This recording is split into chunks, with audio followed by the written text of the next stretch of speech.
ಆತ್ಮೀಯರೇ, ಎಲ್ಲರಿಗೂ ರಂಜಾನ್ ಹಬ್ಬದ ಶುಭಾಶಯಗಳು.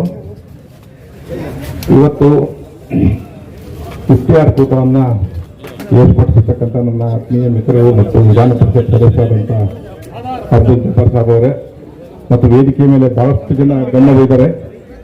ಅವರೆಲ್ಲರಿಗೂ ಕೂಡ ವಂದನೆಗಳನ್ನು ತಿಳಿಸ್ತಾ ಬಂದಿರತಕ್ಕಂಥ ಎಲ್ಲರಿಗೂ ನನ್ನ ನಮಸ್ಕಾರವನ್ನು ಹೇಳ್ತಾ ಒಂದು 2-3 ನಿಮಿಷದಲ್ಲಿ ನಾನು ಮಾತುಗಳನ್ನು ಮುಗಿಸ್ತೀನಿ. ಈಗ ನಾವು ಚಿತ್ತೂರಿನಿಂದ ಬರ್ತಾ ಇದ್ವಿ, ಜಫರ್ ಸಾಬ್ರು ನಾನು. ನ್ಯೂಸ್ ಬಂತು, ಎಲೆಕ್ಷನ್ ನಾಳೆಯಿಂದ ಕೋಡ್ ಆಫ್ ಕಂಡಕ್ಟು, 9ನೇ ತಾರೀಕು ಚುನಾವಣೆ, 23ನೇ ತಾರೀಕು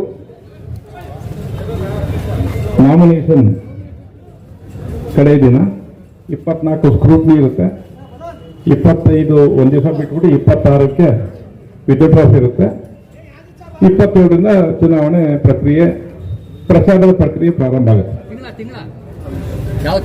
ಇದೇ ತಿಂಗಳು. ಎಲೆಕ್ಷನ್ ಇರೋದು ಏಪ್ರಿಲ್ 9, ಕೌಂಟಿಂಗು ಮೇ.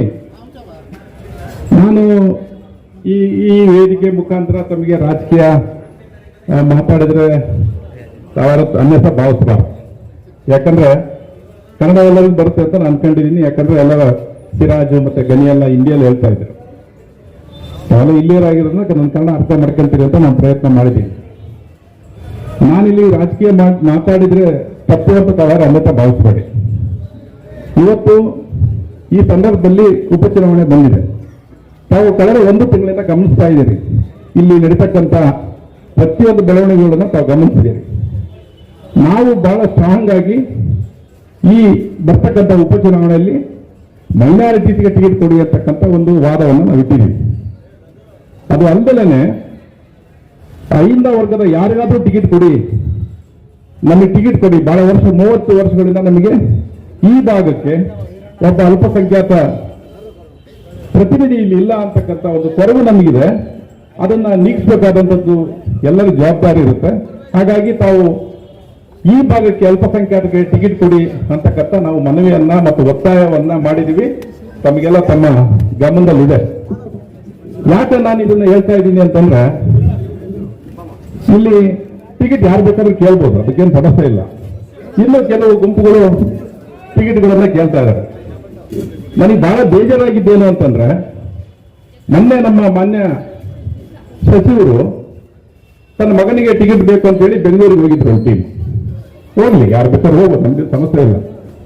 ಆದ್ರೆ ಅದರಲ್ಲಿ ನಿಮ್ಮ ಪಂಜಿಮ್ ಅಧ್ಯಕ್ಷರು, ಕೆಲವು ಕಾರ್ಪೊರೇಟರ್ಗಳು, ಕೆಲವು ಮಾಜಿ ಮೇಯರ್ಗಳು ಹೋಗ್ಬಿಟ್ಟು ಅಲ್ಪಸಂಖ್ಯಾತರು ಕೊಟ್ಟರೆ ಗೆಲ್ಲದಿಲ್ಲ, ನೀವು ಮಲ್ಲಿಕಾರ್ಜುನ್ ಮಗನಿಗೆ ಟಿಕೆಟ್ ಕೊಡಬೇಕು ಅಂತ ಒತ್ತಾಯ ಮಾಡೋದೈತಲ್ಲ, ಅದು ನಿಮ್ಮ ಸಮಾಜಕ್ಕೆ ಮಾಡಿದ ದ್ರೋಹ. ಅದು ನಿಮ್ಮ ಸಮಾಜಕ್ಕೆ ಮಾಡಿದ ದ್ರೋಹ. ಅದು ಇವ್ರಿಗಾಗಿಲ್ಲ, ಸುಮ್ಮನೆ ಇವಾಗ ಬಾಯಿ ಮುಚ್ಕೊಂಡು 85,000 ಜನ ಮೈನಾರಿಟೀಸ್ ಇದ್ದೀರಿ ಇಲ್ಲಿ. ಸಮಸ್ಯೆ ಅಲ್ಲ. ಈ ಕ್ಷೇತ್ರ ಯಾವತ್ತೂ ಕೂಡ ಮೈನಾರಿಟಿ ಕ್ಷೇತ್ರ ಇದೆ. ಮಾನ್ಯ ಶಿವಶಂಕರಪ್ಪನವರು ಇದ್ದುದರಿಂದ ಯಾರೂ ಕೇಳಕ್ ಹೋಗಿದ್ದಿಲ್ಲ. ಈವನ್ ಜಬ್ಬರ್ ಸಾಹೇಬರು ಕೂಡ ನನಗೆ ಬೇಡ ಅವ್ರಿಗೆ ಕೊಡ್ರಿ ಅಂತ ಹೇಳಿದ್ದು ಇವರೇನೆ ಮಾಡಿದ ತಪ್ಪು. ಮೊನ್ನೆ ಸಚಿವರು ಹೇಳ್ತಾರೆ, ಮೊನ್ನೆ ಅವನು ಯಾವನ್ ಜಮೀರು, ಏನ್ ಭಾಷೆ ಇದು? ಒಬ್ಬ ಮಂತ್ರಿ, ಒಬ್ಬ ಸಮಾಜದ ಮುಖಂಡ ಜಮೀರ ಮತ್ತ ಅವರಿಗೆ ನೀವನ್ ಯಾವ ನಮ್ಮ ಕ್ಷೇತ್ರಕ್ಕೆ ಬರ, ನಿಮ್ ಕ್ಷೇತ್ರ ಬರ್ಕೊಟ್ಬಿಟ್ಟಿದೀವಿ ಮಗ ನಾವು ಇದನ್ನ. ಇದು ನಮ್ಮ ಕ್ಷೇತ್ರ, ಇದು ಅಲ್ಪಸಂಖ್ಯಾತರು ಇನ್ನೂರ್ತಕ್ಕಂಥ ಕ್ಷೇತ್ರ. ಇದು ನೀನಿಲ್ಲಿ ಬಾಡಿಗೆಗೆ ಬಂದಿದೀಯಾ? ನಾವು ಸ್ವಂತ ಇರೋರು ಇಲ್ಲಿ, ನಾವು ಓನ್. ನೀವು ರೆಂಟಿಗೆ ಬಂದಿರೋ ಇಲ್ಲಿಗೆ. ಬಹಳ ತಾಕತ್ತಿದೆಯಲ್ಲಪ್ಪ ನಿಮಗೆ, ದೊಡ್ಡ ಲೀಡರ್ ಅಲ್ಲ ನೀವು. ಸಮಾಜ ಎಂತ ನಮ್ಮ ಮಂತ್ರಿಗಳಾಗಿ ಸಮಾಜಕ್ಕೆಲ್ಲ 223 ಕ್ಷೇತ್ರ ಇದಾವೆ ಈ ರಾಜ್ಯದಲ್ಲಿ. ಎಲ್ಲಾದ್ರೂ ಹೋಗಿ ನಿಂತು ಗೆದ್ದು ಮಾಡಿ ರಾಜಕಾರಣ. ನಾವು ಅವತ್ತು ಒಪ್ಕೊಂತೀವಿ, ಎಸ್ ಮಲ್ಲಿಕಾರ್ಜುನ್ ಇವರ ದಕ್ಷಿಣನೇ ಯಾಕೆ ಆಗ್ಬೇಕು? ಫ್ರೀ ಓಟಿದವು, ಪುಸ್ತಕ ಓಟಿದವು, ಸುಮ್ಮನೆ ಹಾಕ್ಬಿಡ್ತೀರಿ ಆ ಬಿಜೆಪಿ ಎದುರಿ. ಅದು ಅವ್ರ ಧೈರ್ಯ. ಈ ರಾಜಕಾರಣ ನಡೆಯೋದಕ್ಕೆ ಮುಂದಿನ ದಿವಸಗಳಲ್ಲಿ ನಾವು ಬಿಡಬಾರದು. ಈ ರಾಜಕಾರಣ ಇಲ್ಲಿ ಕ್ಲೋಸ್ ಆಗ್ಬೇಕು. ಇಲ್ಲಿಗೆ ಆಯ್ತಲ್ರಿ, ನಿಮ್ಮ ಮನೆಯಲ್ಲಿ ಎಷ್ಟು ಜನ ಇದ್ದೀರಿ? ಸಾಕಲ್ಲರಿ. ಮನೆಯವ್ರು MP ಇದ್ದಾರೆ ಮೇಡಮ್, ನೀವು ಮಂತ್ರಿ ಇದ್ದೀರಾ, ಬಿಡ್ರಪ್ಪ. ಇದು ಸಣ್ಣ ಹುಡುಗರನ್ನ ಕಾರ್ಪೊರೇಷನ್ ನಿಲ್ಲಿಸಿ ಸ್ವಲ್ಪ ಅನುಭವ ಬಿಡಿಸಿ ರಾಜಕಾರಣ, ಆಮೇಲೆ ಮುಖ್ಯಮಂತ್ರಿ ಮಾಡಿ. ಕಾರ್ಪೊರೇಷನ್ ಮುಖಾಂತರ ಬಂದು ರಾಜಕೀಯ ಏನು ಅನ್ನೋದು ಅರ್ಥ ಮಾಡ್ಕೊಳ್ಳಿ. ನಮ್ಮ ಅಪ್ಪರ 4 ಟರ್ಮ್ ಕಾರ್ಪೊರೇಟರ್ ಇದ್ರು, 1 ಟರ್ಮ್ ಮುನ್ಸಿಪಲ್ ಅಧ್ಯಕ್ಷರು. ನಾವು ಏನೂ ಆಗಿಲ್ಲ ಇದುವರೆಗೂ, ಇನ್ನು ಸತ ಬಿಡಿದ್ವಿ. ನಾವು ಏನಾಗಿಲ್ಲ ಅಂದ್ರೆ ಸಮಾಜಕ್ಕೆ ಬೇಕಾಗಿರೋ ಆಗಿ ಬಾಳಬೇಕು ನಾವು. ನಮ್ಮ ಮೊನ್ನೆ ನೋಡ್ತಾ ಇದ್ದೆ, ಕಾರ್ಪೊರೇಟರ್ ಹೇಳ್ತಾ ಇದ್ದ, ಜಬ್ಬರ್ ಸಾಹೇಬ್ರ ಜೊತೆ ಒಬ್ಬ ಎಲೆಕ್ಟೆಡ್ ರೆಪ್ರೆಸೆಂಟೇಟಿವ್ ಇಲ್ಲ.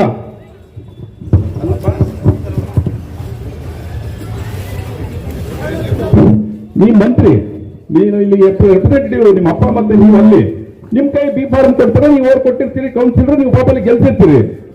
ಬಿ ಫಾರ್ಮ್ ಯಾರ ಕೈಗೆ ಬಂತು? ನೀವು MLA ಆಗಿದ್ರೆ ನಿಮ್ ಕೈಗೆ ಬಂತು, ನೀವು ಕೊಟ್ರಿ. ಎಲೆಕ್ಟೆಡ್ ರೆಪ್ರೆಸೆಂಟ್ ನಿಮ್ ಕೈಗಿದಾರೆ. ಈ ಸರಿ ತಗೊಂಬರ್ಲಿ, ಗೆಲ್ಲಿ ಈ ಸರಿ. ಬಾಯಿ ಬಂದು ಮಾತ್ರ ಶ್ರೀಮಂತರ ಕೈಗೆ ಯಾವತ್ತು ರಾಜಕಾರಣ ಹೋಗಬಾರ್ದು. ಯಾರಾದ್ರೂ ಸಾಮಾನ್ಯ ಜನ ಬಡವರ ಕೈಗೆ ರಾಜಕಾರಣ ಇರ್ಬೇಕು. ಯಾವತ್ತು ಬೇಕಾದ್ರೆ ಅವ್ರ ಮನೆ ಬಾಗಿಲಿಗೆ ಹೋಗ್ಬೋದು. ಇನ್ನೊಬ್ರು ಮನೆ ಬಾಗಿಲಿಗೆ ಹೋಗಿ ಕಾದವನ್ನು ನೋಡ್ತಕ್ಕಂಥ ಪರಿಸ್ಥಿತಿ ಆಗ್ಬಾರ್ದು. ಒಬ್ಬ ಸಾಮಾನ್ಯ ಜನರ ಕೈಗೆ ರಾಜಕಾರಣ ಇದ್ರೆ, ಒಬ್ಬ ಸಾಮಾನ್ಯ ಜನರ ಪ್ರಜೆಗಳ ಜೊತೆಗೆ ಅಧಿಕಾರ ಇದ್ರೆ ಯಾರು ಯಾವತ್ತು ಬೇಕಾದ್ರೆ 24 ಗಂಟೆನೂ ಹೋಗ್ಬೋದು. ಇವತ್ತು ನಾವು ನೋಡ್ತಾ ಇದೀವಿ, ಎಷ್ಟೆಷ್ಟು ಗಂಟೆ ಸಿಗ್ತಾ ಇದಾರೆ ಮಂತ್ರಿಗಳು, MLA ಅಂತ ಹೇಳಿ. ಈ ಪರಿಸ್ಥಿತಿ ಉದ್ಭವ ಆಗಬಾರ್ದು. ನಾವು ಕೇಳ್ತಾ ಇದೀವಿ, ಏನ್ ಕೇಳ್ತಾ ಇದೀವಿ? ನಮ್ಮ ಹಕ್ಕನ್ನ ಕೇಳ್ತಾ ಇದೀವಿ. ನಾವು ನಿಮ್ಮ ಹಕ್ಕನ್ನ ಕೇಳ್ತಿಲ್ಲಪ್ಪ. ನೀವು 5 ಕ್ಷೇತ್ರ ಲಿಂಗಾಯತರಿಗೆ ಗೆದ್ದಿದ್ರೆ ನಾವು ಕೇಳಿದ್ವಾ? ಈ ಜಿಲ್ಲೆ ಒಳಗೆ SC ST ಕ್ಷೇತ್ರ ಬಿಟ್ಟು 5 ಕ್ಷೇತ್ರ ಲಿಂಗಾಯತರಿಗೆ ಗೆದ್ದರೆ, ಒಂದು ಬಿಜೆಪಿ ಬಿಟ್ಟು. ಒಬ್ಬ ಮುಸ್ಲಿಮಿಗೆ ಕೊಡೋದಕ್ಕೆ ನೀವು ಒಬ್ಬ ಮೈನಾರಿಟಿ ಕೇಳಿದ ತಕ್ಷಣ ಮೈಯಲ್ಲಿ ದೇವಬಂದಂಗ ನಡೆಸಿರಲ್ಲ. ಏನಾಗಿದೆ ನಿಮಗೆ? ಕಾಮನ್ ಸೆನ್ಸ್ ಬೇಕು. ಪಾಲಿಟಿಕ್ಸ್ ಅಲ್ಲಿ, ರಾಜಕಾರಣದಲ್ಲಿ ಕಾಮನ್ ಸೆನ್ಸ್ ಬೇಕು. ನಾನಿವತ್ತು ಗೆದ್ದಿದ್ದೀನಿ, ನಮ್ಮ ಅಪ್ಪ ಗೆಲ್ಸಿದಾರೆ, ನನ್ನ ಮನೆಯವ್ರನ್ನ ಗೆಲ್ಸಿದಾರೆ. ಈ ಸಾರಿ ನಾವು ಬೇರೆಯವ್ರಿಗೆ ಕೊಟ್ಟು ನೋಡೋಣ, ಕ್ಷೇತ್ರ ಕೊಟ್ಟು ಗೆಲ್ಸೋಣ. ನನ್ನ ಜವಾಬ್ದಾರಿ ಗೆಲ್ಸೋದು ಹೋಗ್ತಕ್ಕಂಥ ಧೈರ್ಯ ಬೇಕು, ಆ ಒಂದು ಬುದ್ಧಿವಂತಿಕೆ ಬೇಕು, ನಾಲೆಡ್ಜ್ ಬೇಕು, ತ್ಯಾಗ ಬೇಕು, ಕುರ್ಬಾನಿ ಅದಿಲ್ಲ. ಅದು ಯಾವ ಮನುಷ್ಯನಿಗೆ ಇರೋದಿಲ್ವೋ ಅವನು ರಾಜಕಾರಣಿ ಆಗಕ್ಕೂ ಕೂಡ ಲಾಯಕ್ ಇರೋದಿಲ್ಲ. ನಾನು ಯಾಕೆ ಈ ಮಾತು ಬಹಳ ಬೇಜಾರಾಗಿ ಹೇಳ್ತಾ ಇದ್ದೀನಿ. ನಾನು ಮುಸ್ಲಿಮ್ಸಿಗೆ ಕೊಡಬೇಡಿ ಅಂತಂದ್ರೆ ಅದು ಒಂದು ಓಕೆ. ನಿಮ್ ಮುಸ್ಲಿಂ ಕೆಲವು ಏನು ಬೆರಳಿಸುವಷ್ಟು ನಾಯಕರುಗಳು ಹೋಗ್ಬಿಟ್ಟು ಕೊಡಬೇಡ್ರಿ ಮುಸ್ಲಿಮ್ಸಿಗೆ, ನೀವು ಅವ್ರಿಗೆ ಕೊಡ್ರಿ. ಏನ್ರಿ ಇವರೆಲ್ಲ? ಯಾರು ಇವರೆಲ್ಲ? ಮನುಷ್ಯತ್ವ ಇಲ್ಲೇನ್ರಿ ಇವರಿಗೆಲ್ಲ? ತಮ್ಮ ಜಾತಿಯ, ತಮ್ಮ ಜನಾಂಗದ ಒಬ್ಬ ಲೀಡರ್ಗೆ ಟಿಕೆಟ್ ಕೊಟ್ಟು ಗೆಲ್ಸೋಣ ಅಂದ್ರೆ ಹೋಗ್ಬಿಟ್ಟು ಇಲ್ಲ ನೀವು ಮಲ್ಲಿಕಾರ್ಜುನ ಮಗನಿಗೆ ಕೊಡಿ ಟಿಕೆಟ್. ಏನ್ರಿ ಇದು? ಒಂದು ಸಮಾಜಕ್ಕೆ ಮಾಡ್ತಕ್ಕಂಥ ದ್ರೋಹ, ನಿಮ್ಮ ಸಮಾಜಕ್ಕೆ ಮಾಡ್ತಕ್ಕಂಥ ದ್ರೋಹ. ಅವರು ಮೊನ್ನೆ ಹೋಗಿ ಯಾರು ಕೇಳಿದ್ರಲ್ಲ ಟಿಕೆಟ್ ಇವ್ರ ವಿರುದ್ಧ, ನಾನು ಜಬ್ಬರ್ ಸಾಹೇಬ್ ಟಿಕೆಟ್ ಕೊಡಿ ಅಂತ ಹೇಳಿಲ್ಲಪ್ಪ. ಈ ಕ್ಷಣಕ್ಕೂ ನಾವು ಜಬ್ಬರ್ ಸಾಹೇಬ್ ಟಿಕೆಟ್ ಕೊಡಿ ಅಂತ ಹೇಳಿದ. ಯಾಕೆ ಸಾದಿಕ್ ಸಾಹೇಬರು ಬಂದಿದ್ರಲ್ಲ. ಯಾರಾದ್ರೂ ಒಬ್ಬ ಆರ್ಡಿನರಿ ಪಂಚರ್ ಹಾಕುವಂತ ಒಬ್ಬ ಮೈನಾರಿಟಿ ಕೊಡ್ರಿ, ಅದು ಕೂಲಿ ಮಾಡೋದು ಒಬ್ಬರು ಕೊಡ್ರಿ, ಒಬ್ಬ ಮೈನಾರಿಟಿ ಕೊಡ್ರಿ, ನಾವು ಗೆಲ್ಲಿಸ್ತೀವಿ. ನಾವು ಬೇರೆ ಎಲ್ಲ ಸಮಾಜ ಸಂಪರ್ಕದಲ್ಲಿ ನಮ್ಮ ಬಿ ವೀರಣ್ಣದವರು ನಾಯಕ ಸಮಾಜದ ಅಧ್ಯಕ್ಷರು, ನಮ್ಮ ಕುರುಬ ಸಮಾಜದ ಅಧ್ಯಕ್ಷ ಇದ್ದಾರೆ, ನಾವಿದ್ದೀವಿ, ಪ್ರಸನ್ನಪ್ಪ ಇದ್ದಾರೆ. ನಾವೆಲ್ಲ ನಿಮ್ ಜೊತೆ ಕೈ ಜೋಡಿಸ್ತೀವಿ. ನಿಮ್ಮನ್ನ ಕೆಲಸ ನಾವೆಲ್ಲ ಮನಸ್ಸು ಮಾಡಿರೋ ದೊಡ್ಡ ವಿಷಯ ಅಲ್ಲ. ಅದು ನಮ್ಮ ಕೈಯಲ್ಲಿದೆ. ನಮ್ಮ ಓಟ್ ತಗೊಂಡು ನಮ್ಮಿಂದ ಗೆದ್ದು ನಮ್ಮ ಮೇಲೆ ಸವಾರಿ ಮಾಡೋದು. ಜಬ್ಬಾರಿಂದ ಇಡೀ ಊರು ಕೆಟ್ಟಬಿಟ್ಟಿದೆ. ನಾನು ಹೇಳಲ್ಲ, ಟೈಮ್ ಇಲ್ಲ. ಯಾವ್ಯಾವ ಸಂದರ್ಭದಲ್ಲಿ ಊರನ್ನು ಯಾವ ಟೈಮಲ್ಲಿ ಕೆಟ್ಟಿದ್ದಾರೆ ಅಂತೇಳಿ ಡೇಟ್ ಸಮೇತ ಹೇಳ್ತೀನಿ. ನಾನು ಡೇಟ್ ಸಮೇತ ಹೇಳ್ತೀನಿ. ಬೇಡ ಇವತ್ತದು ರಂಜಾನ್ ಹಬ್ಬದಲ್ಲಿ ಇರ್ತಾವೆ. ಆದ್ರೆ ನಾನು ಒಂದು ಎಚ್ಚರಿಕೆ ಮಾತನ್ನ ತಮಗೆಲ್ಲರಿಗೂ ಹೇಳ್ತಾ ಇದ್ದೀನಿ. ಯಾವುದೇ ಕಾರಣ ಈ ಸಾರಿ ನಾವು ಮೈನಾರಿಟಿಗೆ ಟಿಕೆಟ್ ಕೊಡಬೇಕು, ಮೈನಾರಿಟಿ ಕ್ಯಾಂಡಿಡೇಟ್ ಅಲ್ಲಿ ಗೆಲ್ಲಿಸಲೇಬೇಕು. ಆ ನಿರ್ಧಾರನ ನೀವು ತಗೊಂಡು ಹೋಗ್ಬೇಕು, ಯಾರೇ ಆಗಿರ್ಲಿ. ನಾನು ಇಂಥವ್ರು ಅಂತ ಹೇಳಲ್ಲ, ನಾನು ಆಗ್ಲೇ ಹೇಳಿದ್ನಲ್ಲ, ಯಾರು ಬೇಕು ಆಗ್ಬೋದು. ಗೆಲ್ಲಿ. ನಮ್ಮ ಯುವ ನಾಯಕರಾದ SS ನಾಗರಾಜ್ ಅವರು ಬಂದಿದ್ದಾರೆ, ಅವರು ಸ್ವಾಗತ ಕೊಡ್ತಾರೆ. ಹಾಗಾಗಿ ತಾವೆಲ್ಲರೂ ಕೂಡ ನನ್ನ ಕಳಕಳಿಯ ಮನೆ ಕೈ ಮುಗಿದು ನಾನು ಬೇಡ್ಕೊಳ್ತೀನಿ, ನೀವೆಲ್ಲ ಒಂದಾಗಿರಿ. ಚುನಾವಣೆ ವಿಷಯದಿಂದ ನೀವು ಡಿವೈಡ್ ಆಗಬೇಡಿ. ರಾಜಕಾರಣ ಬರುತ್ತೆ. ಏಪ್ರಿಲ್ 9 ಎಲೆಕ್ಷನ್ ಅನೌನ್ಸ್ ಆಯ್ತು. ಏಪ್ರಿಲ್ 9 ಆದ್ಮೇಲೆ ಚುನಾವಣೆ ಮುಗಿಯುತ್ತೆ. ನಾವೆಲ್ಲ ಒಂದಾಗಿರ್ಬೇಕು. ಏನ್ ಬೇರೆ ಯಾರು ಕೊಟ್ಬಿಟ್ರೆ ನೀವು ಹಿಂದೂ ಮುಸ್ಲಿಂ ಗಲಾಟೆ ಆಗುತ್ತೆ. ಇನ್ನೊಂದು ಎಲ್ರಿ ಹಿಂದೂ ಮುಸ್ಲಿಂ ಗಲಾಟೆ ಆಗುತ್ತೆ? ನಾವು ಬಿಡ್ತೀವ ಹಿಂದೂ ಮುಸ್ಲಿಂ ಗಲಾಟೆ ಆಗಕ್ಕೆ? ನಾವೆಲ್ಲ ಹಿಂದೂ ಮುಸ್ಲಿಂ ಬಾಯಿ ಜೀವನ ಮಾಡಿದೀವಿ ಇಲ್ಲಿ, ನಾವು ಬಿಡಲ್ಲ. ಆ ತರ ಸಂದರ್ಭ ಬಂದ್ರೆ ಫಸ್ಟ್ ನಾವು ನಿಂತ್ಕೊಂತೀವಿ ಇಲ್ಲಿ ನಿಮ್ ಜೊತೆಗೆ. ಅಂತ ಯಾವ ಸಂದರ್ಭನೂ ಇಲ್ಲಿ ಒದಗಿ ಬಂದಿಲ್ಲ. ಕಮ್ಯುನಲ್ ವೈಲೆನ್ಸ್ ಆಗ್ತಕ್ಕಂಥ ಸಂದರ್ಭ ಯಾವತ್ತೂ ಎದುರು ಬಂದಿಲ್ಲ. ಅದಕ್ಕೆ ಯಾರು ಹೆದರ್ಬೇಕಲ್ಲ, ನಾವೆಲ್ಲ ಒಂದೇ, ನಾವೆಲ್ಲರೂ ಒಂದಾಗಿ ಈ ಸಂಕಷ್ಟ ಪರಿಸ್ಥಿತಿಯನ್ನು ಎದುರಿಸಿ ನಮ್ಮ ಕ್ಯಾಂಡಿಡೇಟ್ ಅನ್ನು ಗೆಲ್ಲಿಸ್ಕೊಳ್ಳೋಣ. ಆ ದಿಕ್ಕಿನಲ್ಲಿ ಯೋಚನೆ ಮಾಡಿ ತಮ್ಮೆಲ್ಲರಿಗೂ ಹೇಳಿ ಅಂತಕ್ಕಂಥ ಮನೆಯಿಂದ ಮಾಡ್ಕೊಂಡು ನನ್ನ ಮಾತನ್ನು ಮುಗಿಸಿ ನಮಸ್ಕಾರ.